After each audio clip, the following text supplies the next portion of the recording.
Dr. James Hunt from CSIRO, in conjunction with BCG, set up a decision support tree around deciding which break crops to grow, when you should and shouldn't grow them, and that type of thing. So using the results that have come out of our 5-year trial.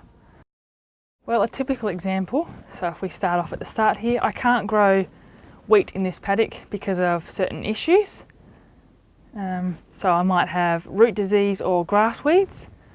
I've got less than 80 kilos of soil nitrogen this particular year because I've had the paddock soil tested. Then moisture testing, so the paddock has less than 50 mils of soil water. So then we go on to the type of break we get, autumn break, and a good opportunity for an early sowing takes us down to sowing vetch.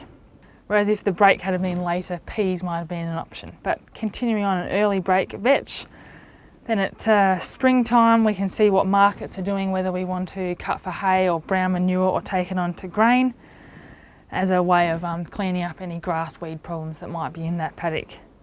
So depending then on what our spring weather is, very dry spring or an average spring, let's say we had an average spring come along and we've got good hay prices or bad hay prices. Well, let's say the hay prices are good this year, we're going to go along and cut hay.